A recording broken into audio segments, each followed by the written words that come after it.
안녕하세요. 오늘도 사연살롱을 찾아주셔서 감사합니다. 여러분, 뱁새라는 새를 아시나요? 우리나라 새인데 눈송이처럼 하얀 데다가 정말 작고 귀여워서 한 번 본 사람들은 전부 마음을 뺏기는 새랍니다. 그런데 그렇게 예쁘고 귀여운 뱁새가 자기 자신한테 어울리지도 않는 무리한 행동을 하면 큰일이 나는 수가 있는데요. 여러분도 아시다시피 우리 조상님들은 그런 경우를 뱁새가 황새 따라가려다가 다리가 찢어진다고 표현했어요. 제가 이 얘기를 꺼낸 건 얼마 전에 실제로 뱁새처럼 무리한 짓을 벌이다가 큰 코를 다친 사람을 보게 되었기 때문이에요. 어떻게 된 일인지 이제부터 설명해 드릴게요. 저는 30대 중반에 결혼을 했어요. 남편은 클라이밍 동호회에서 만났는데 그때 당시엔 클라이밍을 하는 사람이 많지 않았어요. 남편은 공장을 운영하며 자기 사업을 하던 사람이었고 언제나 에너지가 넘치고 활기찬 사람이었습니다. 그리고 자신이 가진 긍정적인 에너지를 주변 사람들에게 나눠줄 줄 아는 사람이었죠. 저희 집도 부자는 아니지만 부족한 것 없이 화목한 가정이었는데 남편의 집안은 기본적으로 화목한 거에 더해서 여유가 넘치는 집안 같았어요. 남편을 자주 보다 보니까 사소한 부분들에서 그런 티가 났죠. 긍정적인 의미로요. 결혼을 약속하면서 더 자세히 알게 되었는데 저희 시부모님은 두 분 다 오랫동안 일을 해왔고 또 지금까지 하고 계세요. 시어머니는 카드 영업을 하시고 시아버지는 철물점을 운영하시는데 두 분 다 꽤 경제력이 있으신 편이었죠. 저는 사실 주변에 시부모님과 비슷한 직업을 가진 사람이 없어서 몰랐는데 두 직업 모두 수입이 상당하더군요. 그런 두 분의 사업 수완을 남편이 고스란히 물려받은 것 같았고요. 그런 집안에 시집을 가게 되었을 때 시부모님은 집안에 교육자가 생겼다며 굉장히 기뻐해 주셨어요. 저희 집이 보태준 게 별로 없는데도 교사 며느리가 최고라며 칭찬을 정말 많이 해주셨죠. 세상에 우리 큰아들이 교사 며느리를 데려오다니 신기해라. 요즘 교사 며느리가 신부감 1등이래 1등. 이런 복덩이가 왔네? 감사합니다 어머님. 근데 제가 부족한 점도 많아서. 엄마. 우리 와이프 예뻐해주는 건 감사한데 재영이도 교수예요. 막 들어온 며느리가 예뻐서 그렇지. 네 엄마도 다 한다. 알아. 둘째 며느리도 참하고 예쁜데 첫째 며느리까지 이렇게 좋은 아가씨가 들어왔으니 하는 말이야. 어머, 그러고 보니 며느리가 둘 다 교사네. 그래, 우리 집안이 이제 교육자 집안이 다 됐어. 시동생은 공과대학에서 강의를 하는 대학 교수였어요. 젊은 나이에 정말 대단한 사람이었죠. 그리고 동서는 미술 입시학원에서 아이들을 가르치는 교사였어요. 그러다 보니 차분한 분위기가 아무래도 저와 결이 잘 맞는 것 같았죠. 그리고 분위기뿐만 아니라 저희 부부보다 3년 일찍 결혼한 동선의 부부는 나머지 시댁 식구들과는 한눈에 보아도 확연히 차이가 많이 났어요. 뭐랄까요, 때깔 자체가 다르다고 해야 하나요? 시부모님이랑 남편은 돈은 더 많이 벌긴 했지만 평소 입고 다니는 행색을 봤을 때 그런 티가 잘 나지 않았어요. 아무래도 세 사람 모두 움직이기 편한 옷을 입는 게 좋은 직업이라 디자인이 화려하기보단 기능이 좋은 옷을 선호하는 경향이 있었죠. 하지만 시동생과 동서는 사실상 돈은 가장 적게 벌었어도 훨씬 트렌디하고 고급스럽게 옷을 입었고 전반적으로 외모 관리가 아주 잘 되어 있었어요.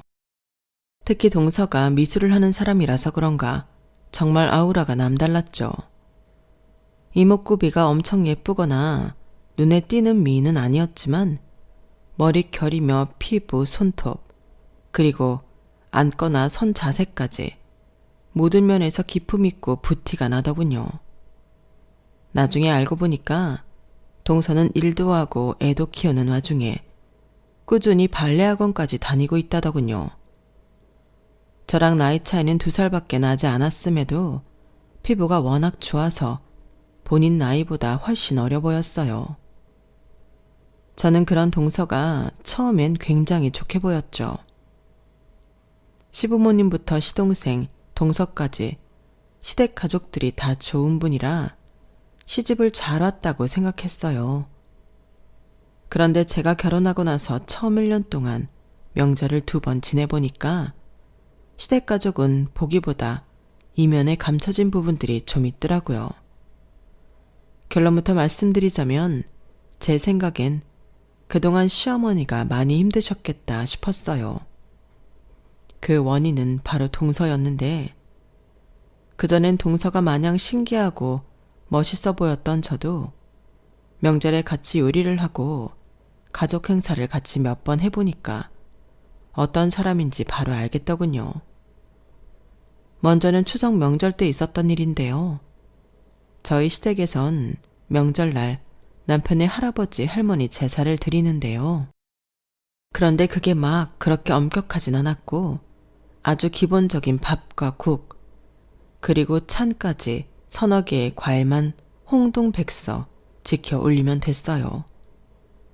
시부모님도 제사상 차리는 것 자체에 의의를 두시는 분들이시고 남들이 필수로 생각한다는 음식 몇 가지를 빼더라도 생전에 조부모님께서 좋아하셨던 음식을 올리시는 걸 더 선호하는 편이세요.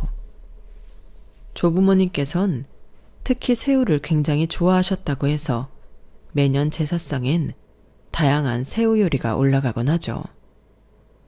그런데 시집 온 뒤 첫 명절인 추석날 시어머니께서 혼자서 새우 손질을 전부 하고 계신 거예요. 동서는 시어머니가 손질해다 주는 재료 받아다가 전을 부치거나 무치기만 하고요.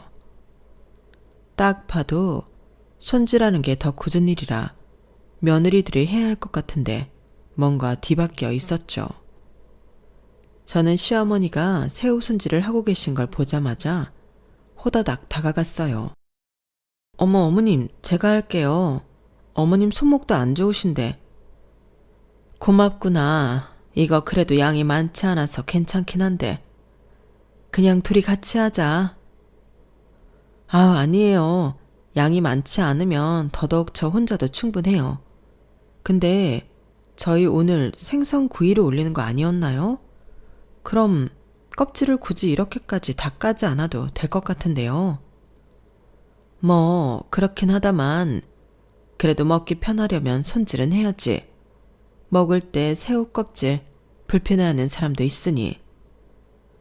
껍질이 그렇게 두껍지 않아서 머리랑 다리만 떼고 먹어도 괜찮을 것 같은데. 대하구이는 또 까먹는 맛이기도 하고요. 어머님, 아버님 불편하시면 2분 것만 할까요? 전 반죽도 새로 해야 하고. 우리는 괜찮아.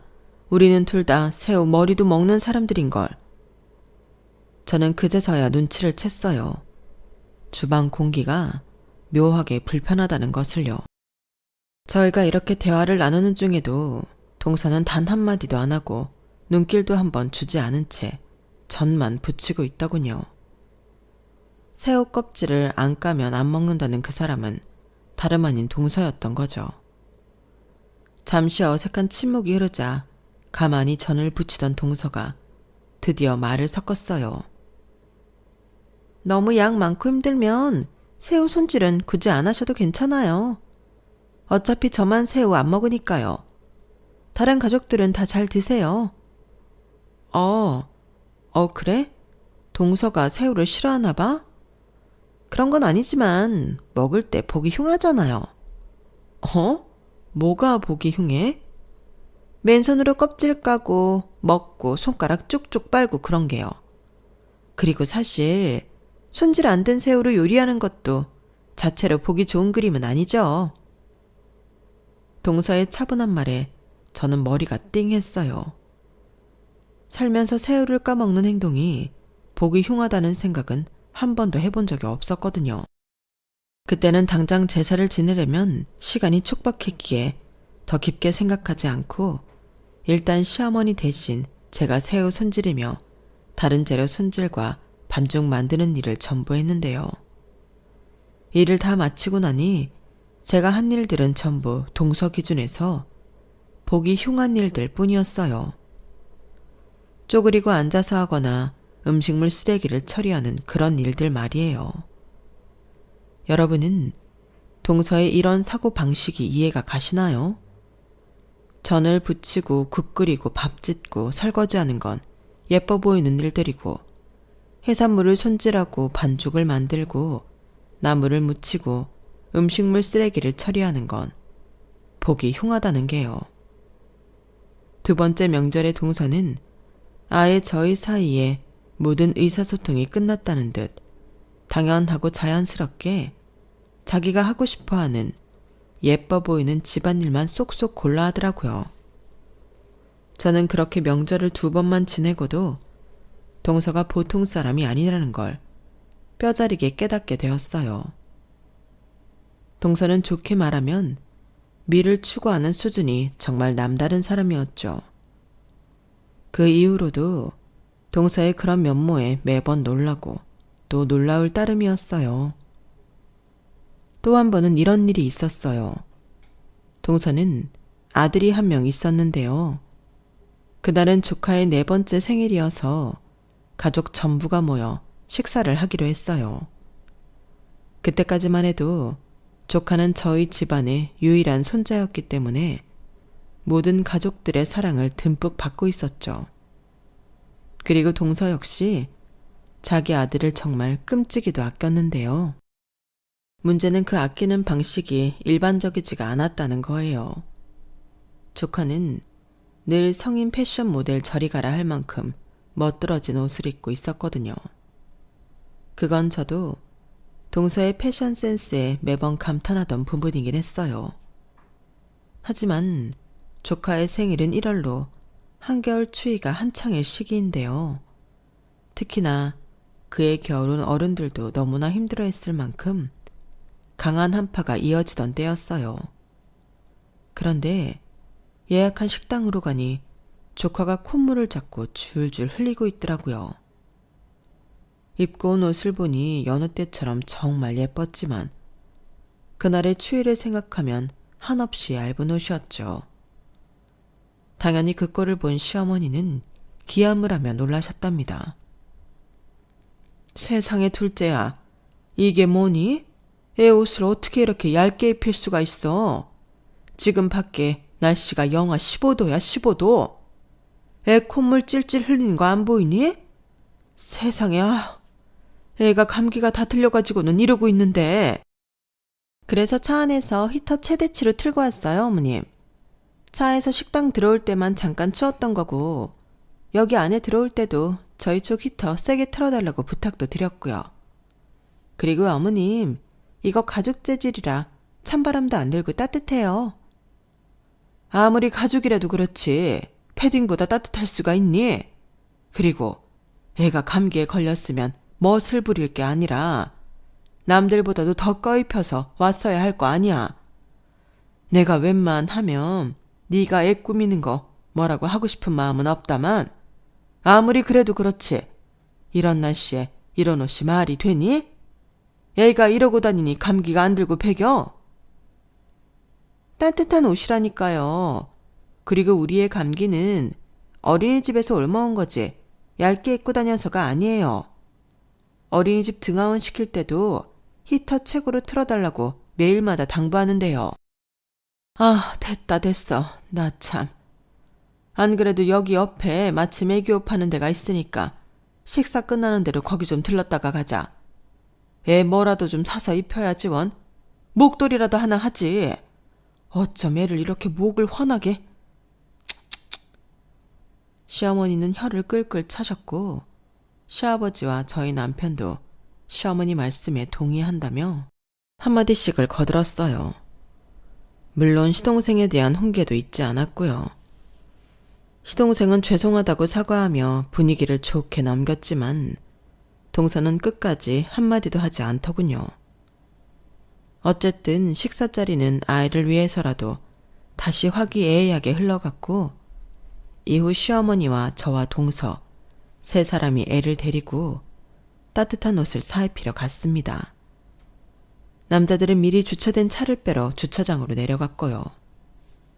하지만 문제가 터지고 말았어요. 원래는 빠르게 모자, 목도리나 외투 정도만 사려고 들어간 가게에서 기어이 시어머니와 동서 사이에 싸움이 일어나고 만 거였죠. 얘, 너 왜 자꾸 얇은 옷만 가져오는 거니? 애 따뜻한 옷 입히겠다고 온 건데. 어머님이야말로 왜 자꾸 이런 못생긴 옷만 가져오세요? 색도 촌스럽고 디자인도. 게다가 지금 입은 옷이랑 하나도 안 어울리잖아요. 내가 정말 이 말까지는 끝까지 참으려고 했다만 너 정말 정신이 있는 거니 없는 거니? 애 엄마가 돼갖고는 애 건강보다 지금 멋내는 게 더 중요하다는 거야? 애들이 어렸을 때 감기 걸리는 게 얼마나 무서운 일인지 애 엄마가 돼갖고 그것도 모르는 거야? 우리 땐 애가 아프면 내 마음이 더 아팠어. 그거야 사랑의 방식이 다른 거죠. 전 저희 애기가 남들보다 항상 우월하고 트렌디하길 바래요. 건강도 당연히 챙기고 있고요. 애 따뜻하라고 온갖 난방기구는 다 사다 놓은 거 본 적도 없으시면서 왜 저를 못난 엄마로 매도하세요? 요즘 애들한테 외모가 얼마나 중요한 부분인지 어머니는 모르시잖아요. 골치가 아파진 저는 얼른 나가서 편의점에서 핫팩을 4개 사왔어요. 그리고 동서가 골라온 옷 중에서 적당히 두터운 옷을 집어들고 중재를 하기 시작했죠. 이거 괜찮네요, 어머님. 안에 기모도 들어가 있고 도톰하고요. 제가 여기 핫팩 사왔으니까 이렇게 주머니에 넣고 입히면 건우도 따뜻할 거예요. 너무 걱정 마세요, 어머님. 그리고 이번 달 말이면 날씨 풀린다니까 이거 지금 사면 그때까지 입을 수 있겠는데요. 제가 불어 밝은 목소리를 내며 말하자 그제서야 겨우 두 사람은 합의를 보았고 옷가게에서 나올 수가 있었어요. 하지만 여전히 시어머니는 못마땅히 하는 마음이 가득 차 있으신 게 티가 나긴 했죠. 동서 쪽은 쳐다도 안 보고 조카랑 차가 있는 곳으로 가버리셨거든요. 저랑 동서만 뒤에 남자 저는 나름 좋은 말로 동서에게 한마디를 했어요. 괜한 짓이었죠. 동서가 건우 끔찍이 아끼고 아끼는 건 알겠어. 그렇지만 조금 점처럼 굽혀야 할 때는 좀 굽힐 줄도 알아야 돼. 어머니 입장에서는 당연히 손주가 감기 들려서 코 찔찔이로 있는데 뭐라도 따뜻한 거 입히고 싶어 하시지. 예쁜 거 입히고 싶은 동서 마음도 이해하지만 어머님 말씀도 다 맞는 말이셨어. 더군다나 매장 안에 사람도 많은 데서 그렇게 어른한테 한마디도 안 주고 싸우는 거 아이 교육에도 좋지 않아. 설령 동서 말이 맞는 말이라고 해도 남들이 보면 좋게 안 보인단 말이야. 그럼 남들 시선 무서워서 제 아들을 추하게 만들라는 거예요? 뭐라고? 아니 말을 어떻게 그렇게 받아들여. 그런 뜻이 아니라 동서도 적당히 타협을 하라는 말이잖아. 동서 말이 완전히 틀렸다는 게 아니라 저는 남들 시선 그런 건 하나도 신경 안 써요. 그냥 제 아들만 최고이면 돼요. 원래 엄마라는 게 그런 거 아니겠어요? 아이를 위해서라면 뭐든지 감내하고 감수하는 거요. 형님은 아직 애가 없으셔서 모르시나 본데 아이 가진 엄마는 항상 내 새끼한테 무슨 수를 써서라도 최고만 해주고 싶은 거예요. 잘 알지도 못하면서 그런 식으로 얘기하지 마세요. 동서야말로 왜 말을 그런 식으로밖에 못해. 내가 지금 동서만 잘못했다고 했어? 그럼 애 보는 앞에서 엄마가 할머니랑 그렇게 언성 높이고 싸우는 게 보기 좋은 일이야? 남의 자식 일에 왈가왈부하지 마세요. 형님보다 제가 시어머니 더 오래 봤고 제가 더 많이 알아요. 저희 원래 친하거든요. 모르면 가만히나 계세요. 저는 동서의 말에 결국 말문이 막히고 말았죠. 또라이도 이런 또라이가 없구나 싶었어요. 어떻게 젊은 애가 이렇게 앞뒤가 꽉 막히고 대화가 안 통하는지 모르겠더군요. 게다가 은근히 사람 까내리면서 얘기하는 게 싸가지가 보통 없는 게 아니었어요. 그날 이후로 전 다시는 동서랑 가까이 있고 싶지가 않았죠. 아무리 이해해보려고 해도 영하 15도에 4살 된 딸내미를 가죽 잠바 하나 입히는 미친 엄마가 어디 있나요? 이런 동서와 3년 넘게 같이 대화를 하고 지낸 시어머니가 보살이신 거였어요. 저는 그렇게는 못하겠더라고요. 그렇게 한번 동서에게 제대로 질려버리니 전에는 애써 무시했던 것들이 속속들이 보였어요. 다른 부분도 많지만 제가 가장 동서를 싫어하게 된 건 동서가 은근히 시부모님을 무시하는 경향이 있다는 거였어요. 동서는 항상 사람을 내려다보고 시부모님께도 아버님은 차려입는 건 잘 못하시니까 라든지 어머님이야 대학은 잘 모르시니까 하는 말들을 굉장히 많이 해댔어요. 그런데도 시댁 식구들은 크게 개의치 않더라고요. 자존감이 높고 워낙 꼬인 데가 없으셔서인지 전혀 불편해하질 않았죠. 심지어 한 번은 동서가 입시 시즌이라 힘들다는 말을 하면서 어머님 아버님이 모르셔서 그렇지 입시가 쉬운 게 아니에요. 철물점에서 새부치 모양 맞추기랑은 다르다니까요. 와 같은 말을 해대도 말이에요. 다들 가만히 있으니 제가 나서서 뭐라고 하기도 어렵고 그저 동서랑 말을 최대한 안 섞고 시부모님께 따로 잘해드리는 수밖에 없었죠. 그렇게 결혼 4년 차가 되었고 저도 딸을 키우는 엄마가 되었을 때였어요. 그동안 애 키운다 어쩐다 하면서 슬쩍슬쩍 동서 있는 자리는 피해 다녔죠. 동서도 굳이 절 찾지 않고 서로 연락도 거의 안 하는 사이이니 1년에 67번 정도 보는 그 정도가 딱 좋았어요.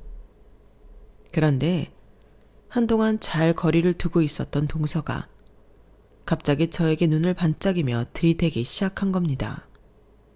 이유는 제가 명문대 출신이라는 걸 알아버렸다는 거예요.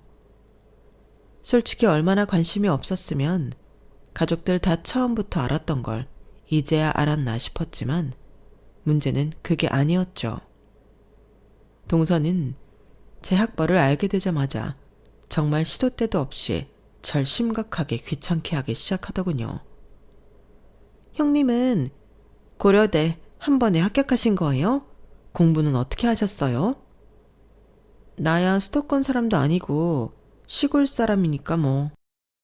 그냥 집에서 책 많이 읽고 수업 시간에 안 자고 그게 다였지. 우리 땐 그것만 해도 성적 유지할 수 있었거든. 책이요? 원래 어렸을 때부터 그럼 읽으셨어요? 어렸을 때부터 계속 공부를 잘하신 거예요? 그런 얘기를 듣긴 했어. 근데 잘해봤자 그땐 받아쓰기 잘하는 수준이었으니까. 근데 동서, 나 지금 수업 준비해야 되는데 그럼 요즘 애들은 어떻게 공부해요? 초등학교 때는 어떻게 공부하셨어요? 중학교 때는요? 내신 말고 모의고사는 따로 공부했어요?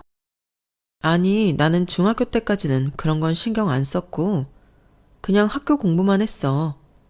요즘 애들은 학원을 많이 다니더라고. 학교 교사가 사실 할 일이 크진 않아. 더 궁금한 건 나중에 물어보고 이제 전화 끊어야 할 것 같은데. 어떤 학원이요? 과목별로요?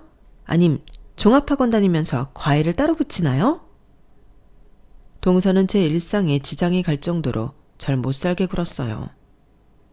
당시 조카가 막 초등학교에 입학한 8살이었는데 동서는 어떻게든 조카를 제대로 키우겠다고 혈안이 되어 있었거든요. 이미 초등학교 1학년짜리 애한테 학원이며 과외를 얼마나 붙여놨는지. 제가 동서 얼굴은 꽤 보더라도 조커 얼굴 보기가 그렇게 힘들더군요.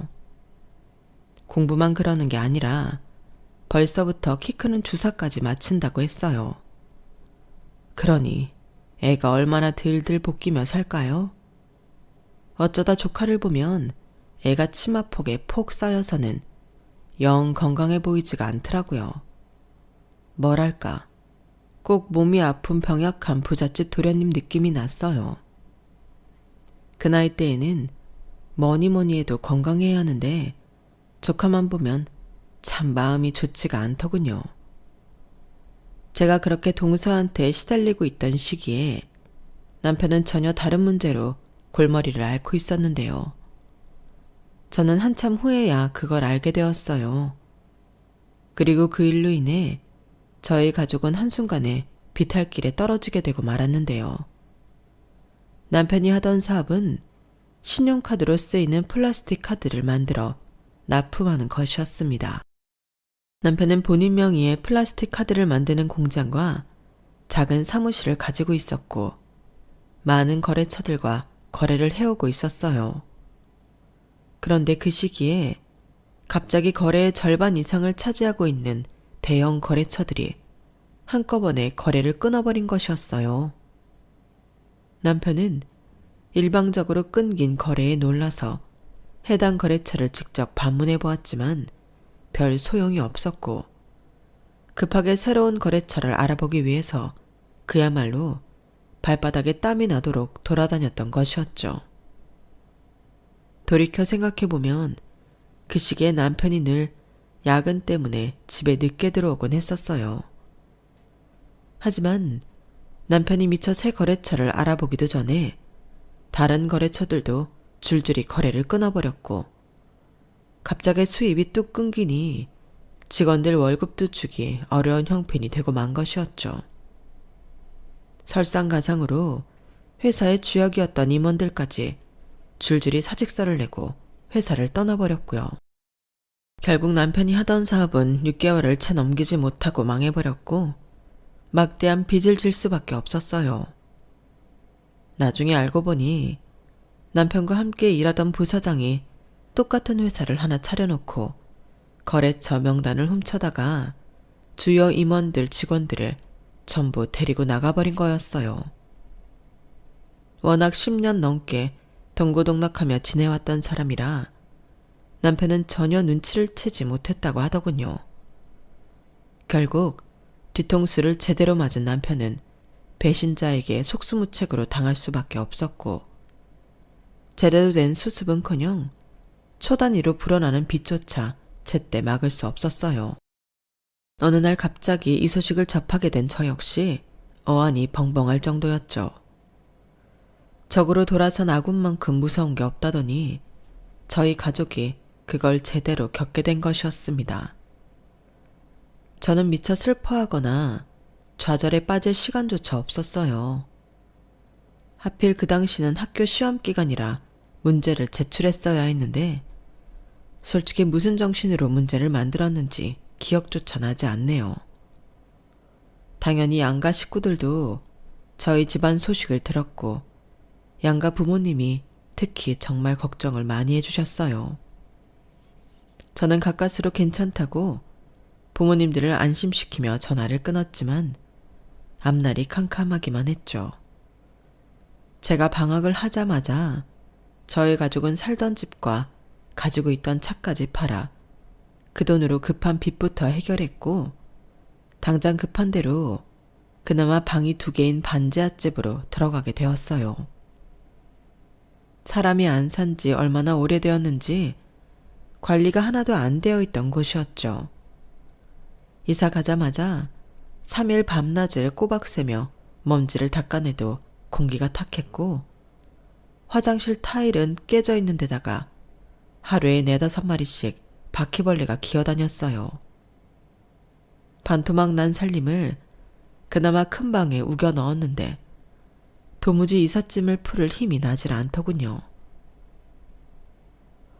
그래도 보일러 틀어놓으면 이제 먼지 냄새는 좀 덜할 거야. 곧 있으면 날 더 추워질 텐데 불행 중 다행이지 뭐. 이런 일 겪게 해서 정말 미안해. 급한 대로 일용직이라도 하면서 생활비 좀 벌어올 테니 당신은 가람이를 좀 잘 돌봐줘. 당신 잘못도 아닌데 뭐. 우리 걱정은 하지 마. 가람이야 뽀로로만 틀어주면 이 상황에서도 좋다고 웃는 아이인걸. 당신 닮아 그런가 나보다도 씩씩한 것 같네. 내가 어떻게든 방법을 찾을 테니까 너무 걱정하지 마라. 정말 미안해. 남편은 어떻게든 수습하겠다고 하고 저 역시 그런 남편에게 괜찮은 척 웃어 보였지만 남편은 하루가 다르게 얼굴이 수척해져 갔고 저 역시 하루에 10년씩 늙어가는 기분이었어요. 학교 몰래 투잡이라도 뛰어야 하나 고민이 이만저만이 아니었죠. 날은 더 추워지고 수도가 얼어 하루 종일 발을 동동 구르던 어느 날 시어머니에게 연락이 왔습니다.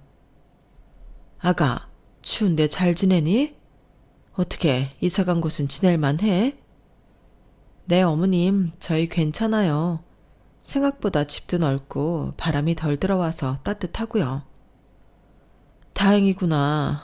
아, 참, 이번 설에는 언제 올 거니? 차가 없어서 너희 오기 힘들지 않겠어? 가는 거야 언제든 갈 수 있죠. 어머님, 아버님 그래도 서울에 계시니까 대중교통으로도 충분히 갈 수 있어요. 너무 염려 마세요. 그래도 명절이라 사람 엄청나게 많을 텐데 차라리 민상이네 차로 같이 오지 그러니 이번에 민상이네 차도 큰 걸로 바꿨다던데 거기 같이 타도 충분히 오겠구만. 아, 네 어머님. 그럼 제가 동서한테 한번 물어볼게요.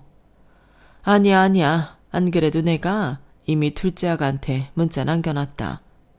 너랑 가람이라도 걔네 차로 좀 데리고 오라고. 그리고 네 계좌로 돈을 좀 입금했다. 우리가 큰 돈은 못 줘서 미안하구나. 우리 아들 계좌로 보내면 혹시 몰라서 네 계좌로 넣었다. 아니에요 어머님. 무슨 그런 말씀을 하세요. 저희야 너무 감사하죠. 너무 죄송해요 어머님. 저희가 용돈을 드려도 모자랄 판에. 아유 됐어. 그동안 너희가 보태준 게 얼만데. 그거 다 돌려받는 거라고 생각하거라. 푹 쉬고 항상 단단히 챙겨 먹어라. 알았지? 시어머니의 따뜻한 말에 저는 눈시울이 붉어진 채로 전화를 끊었어요. 남편 사업이 망한 뒤 처음으로 긴장했던 마음이 풀어지는 것 같았죠. 그런데 전화를 끊자마자 동서한테 곧바로 전화가 오더군요. 저는 후다닥 눈물을 닦아내고 전화를 받았죠. 형님, 차 없어요? 전화를 받자마자 여보세요도 하기 전에 동서는 다짜고짜 저렇게 물어보더라고요. 저는 순간 말문이 턱 막혔다가 겨우 정신을 차리고 대답했어요. 너 알잖아. 우리 지금 힘든 상황인 거. 급한 데를 갖고 있던 차도 처분했어. 그럼 택시를 타던가 버스를 타지. 왜 남의 신차를 얻어 타겠다는 거예요? 그리고 그걸 저한테 얘기해서 쇼부를 보시지. 어머님한테 얘기하셨어요?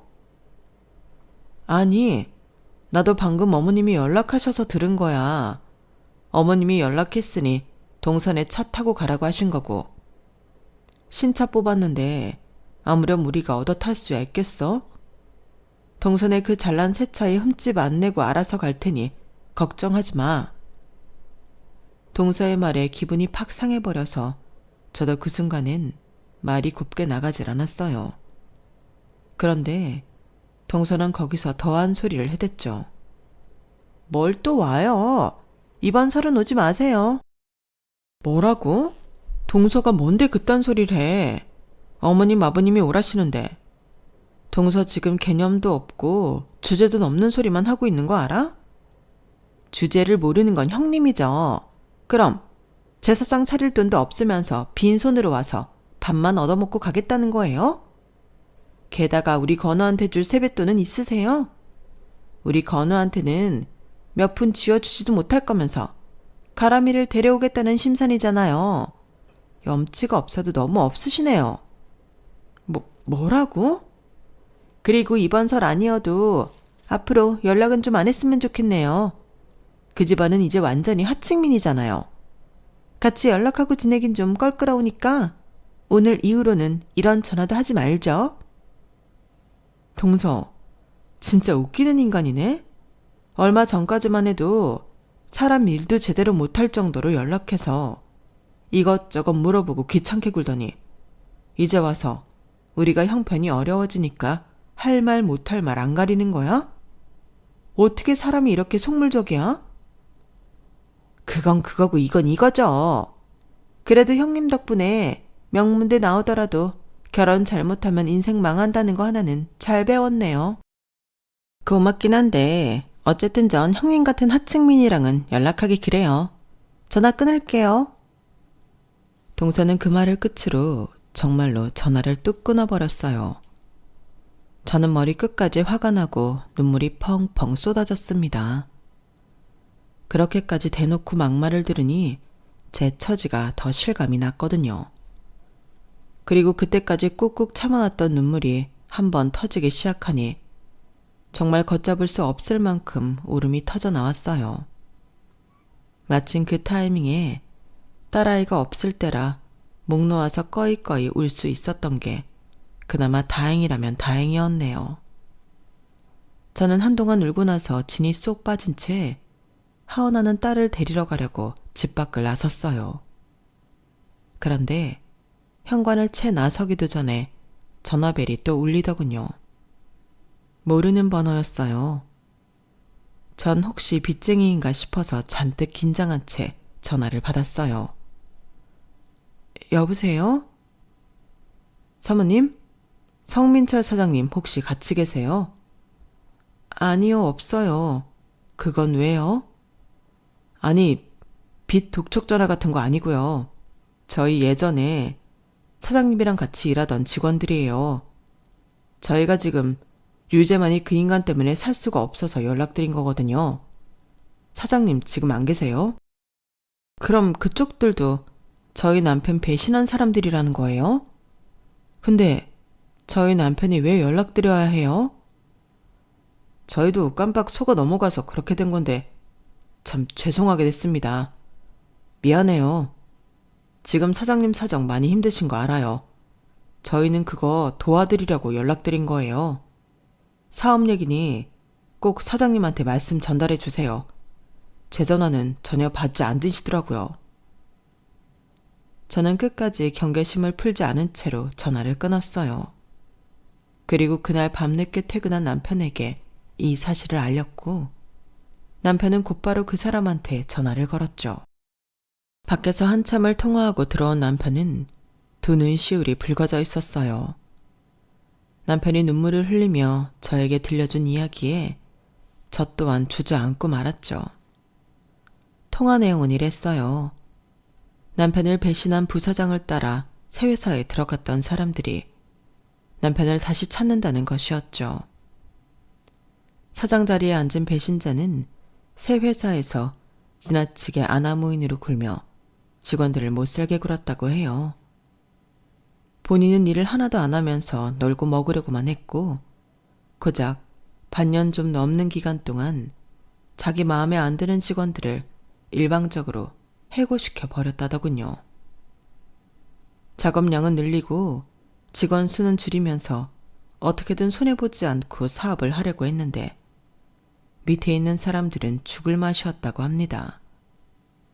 그 꼴을 보던 사람들이 이러다가 그 배신자가 회사를 다 말아먹겠다 싶어서 남편에게 전화를 한 거였죠. 경영인 자격으로 다시 와줄 수 없겠냐고요. 그 사람들을 또 어떻게 믿어? 그리고 그 회사가 정말 망해가는 거라면 그것도 문제 아니야? 우리가 가진 빚이 지금 얼만데. 그 사람들이 증거를 전부 가지고 있대. 그것만 있으면 빚은 정말 문제될 게 없어. 증거? 무슨 증거? 그 인간이 우리 회사에 있었을 때 장부 고쳐서 횡령하고 거래처도 악의적으로 빼나간 증거 말이야. 지금은 자존심을 부릴 때가 아니라 지푸라기라도 잡을 시기잖아. 그 증거 전부 건네받고 류재만이 그 인간한테 전부 다 받아내야지. 내가 손해본 것들. 그래, 그런 거라면 난 얼마든지 찬성이야. 잘 됐어, 여보. 정말 잘 됐어. 저희 부부는 서로를 끌어안고 눈물을 흘렸고 이후 남편은 빠르게 배신자를 응징해 나갔어요. 사업을 하면서 유능한 변호사를 많이 알아두었던 남편은 증거물을 10분 활용했죠. 덕분에 저희 가족은 그 배신자에게 막대한 금액의 배상금을 받아낼 수가 있었답니다. 크고 굵직한 빚들이 한순간에 사라지게 되었고 정말 자잘한 몇 가지만 남게 되었죠. 남은 빚들은 일하면서 충분히 갚을 수 있는 금액이라서 전혀 부담되지 않았어요. 그렇게 배상금을 받아내고 남편이 출근을 시작한 뒤 저희는 이 기쁜 소식을 양가 가족들에게 알렸어요. 그 전에 혹시 몰라서 이 일이 엎어지면 좋은 소식을 번복하게 될까봐 잘 지내고 있다는 정도만 말씀드렸거든요. 실제로 소송도 승소를 하고 새 직장에서 일하며 다달이 높은 수입을 받기도 하니 이제는 말씀드려도 되겠다 싶었죠. 소식을 들은 양가 부모님은 눈물을 흘리시면서 다행이라고 축하해 주셨어요.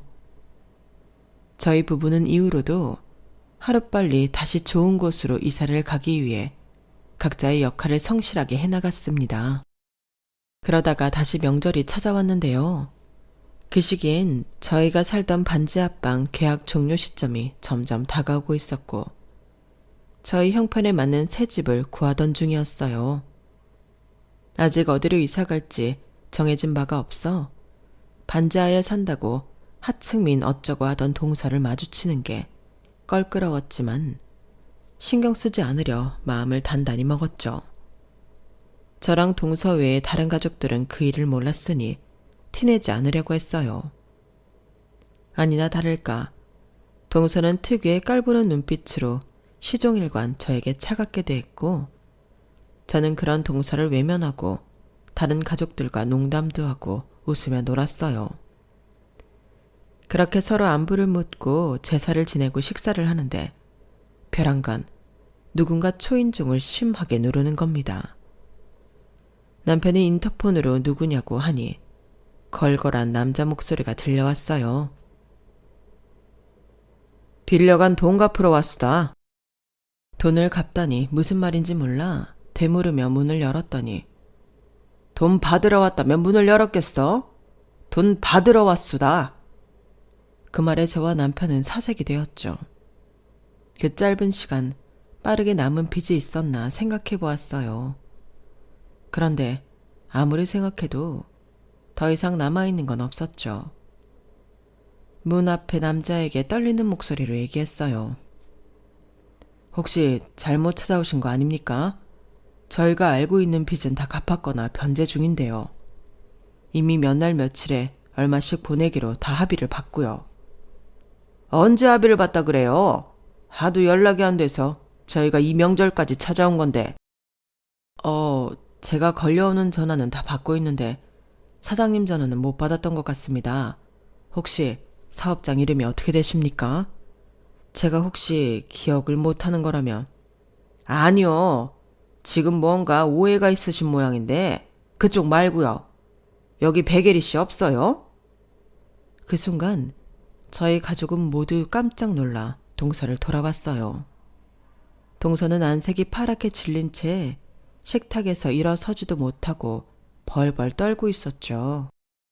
알고 보니 동서는 그동안 시동생 몰래 빚을 어마어마하게 지고 있었더라고요. 동서와 조카가 입는 옷들이 물론 하나같이 비싸 보이긴 했지만 그럼에도 상상을 초월하는 금액들이었어요. 명품을 잘 모르는 저희야 대충 10만원, 20만원 하겠지 싶었는데 그게 아니더군요. 그날 입은 옷만 따져도 티셔츠 하나에 35만원, 바지가 160만원, 신발이 240만원이었다고 합니다. 겉보기엔 단조롭기만 한 디자인인데 뭐가 그렇게 비싼지 저희 가족은 엄청난 충격을 받을 수밖에 없었죠. 그뿐만 아니라 동서는 꾸준히 피부과 헤어샵, 마사지 샵을 다니면서 매달 몇백만 원씩 돈을 갖다 바쳤다고 하더군요. 어차피 자기가 학원 원장이 되고 아들이 명문대에 가서 대기업에 취업하면 다 갚아줄 거라고 생각했다면서요. 도대체 이제 초등학교 1, 2학년짜리인 아들이 갚아줄 거라 믿는 심리는 뭔지.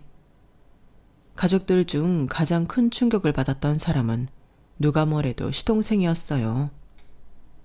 사실 차도 큰 차로 바꾸자고 한 게 동서가 아득바득 졸라서 산 거였다고 해요. 그날 동선의 가족은 그 자리에서 집으로 가버렸고 출근 끝에 동서가 저질러 왔다는 짓을 알게 된 시동생은 곧바로 이혼 서류를 제출했다고 합니다. 억 단위의 빚을 남편 몰래 만들었다는 것 하나로도 이혼 사유가 충분했고 양육권까지 가지고 올 수 있었어요. 만약 시동생이 발빠르게 이혼하지 않았다면 시동생과 조카도 무슨 험한 꼴을 볼지 몰랐어요. 특히나 조카를 생각한다면 하루빨리 이혼을 하는 게 맞는 일이었죠. 결국 이혼당한 동서는 급한 대로 손바닥만한 반지하 단칸방을 구해 들어갔다고 해요. 공교롭게도 같은 날 저희 가족은 새 집으로 이사를 가게 되었고요. 새 집은 예전에 살던 집만큼 넓진 않지만 새 식구 살기 부족함이 없었고 해도 잘 드는 깨끗한 곳이었죠.